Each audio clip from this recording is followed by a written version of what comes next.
games. I will give you the greatest games on earth. Show them you can fight or die trying. From the producers of 300. A 4-horse race is a suicide. Let the games begin! Starring Oscar winner Anthony Hopkins. Behold, this arena will be built for Rome. Rise or die. Those About to Die. A new Peacock original series streaming July 18th.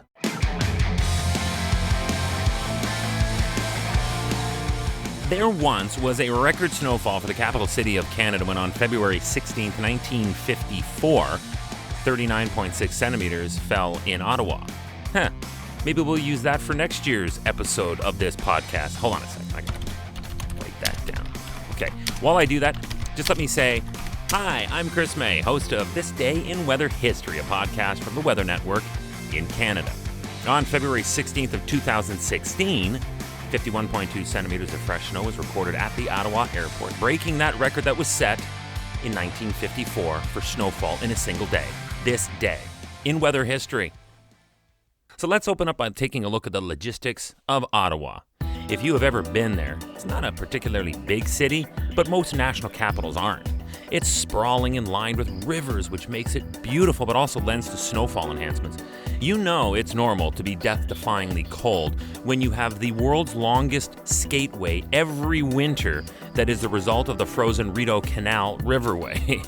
And because it is an international hub, and it has some of the country's best universities, and it has a natural population, and it is always flogged with tourists, well, then naturally all of that snow made the morning and especially the afternoon commute a total mess.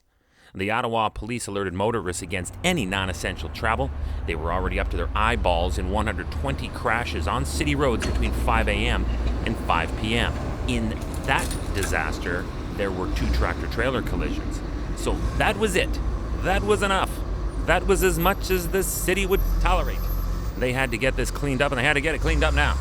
So they ordered an overnight winter street parking ban between 1 a.m. and 7 a.m. Only vehicles with parking permits could remain on the streets, but knowing how sparse the parking availability is in this old city, they took care of free parking at any city-owned garage for winter emergency.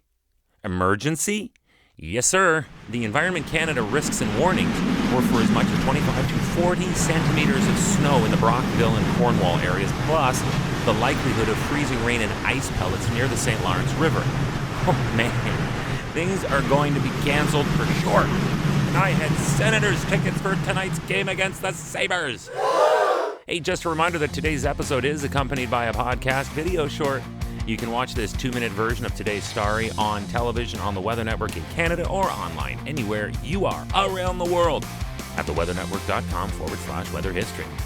They're shot right here in my podcast recording studio and include photos and video from when all this snow fell and what it looked like during and after it happened.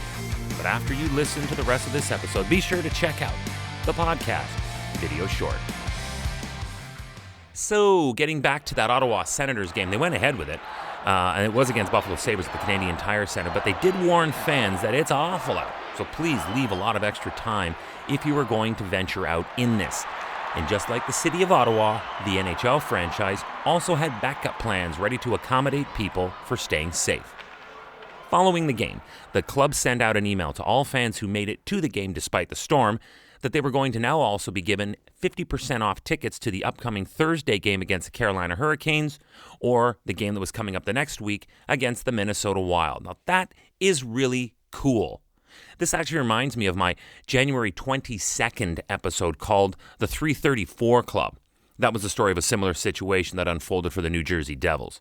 Plus, the email went on to say that, and I quote, "Those fans unable to make it to tonight's game due to the weather will be offered a free ticket of same price point to a future game." That is brilliant. Well done, Sens. Well done. That's making the best of a bad situation in the safest and most accommodating way possible. And that's how it all played out this day in weather history.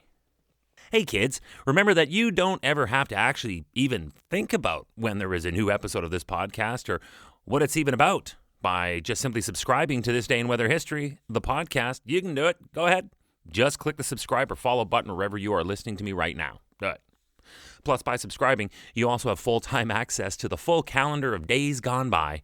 So if you either just found us or missed a day, you can easily go back and get caught up. Tomorrow is February 17th, and we are stooping to a low I swore I'd never lower myself or this podcast to. A story that would otherwise just be a really crappy B-movie. This one would have been titled Snownado. But the intrigue of this is that it happened in Mexico. No, not that Mexico, the other Mexico, the New Mexico. Before you misunderstand this, you have to know that this southeast state of the Four Corners is known for snow. It is not an oddity, and in Taos, there is a world-class ski resort. But it is rare for the weather mechanics of a tornado to mess things up in an area in the midst of a snow-packed winter. I'll make sense of it, and we'll all be richer for it. Just be here tomorrow. I swear I'll totally make it worth your while. On this day in weather history, with me, your host, Chris May.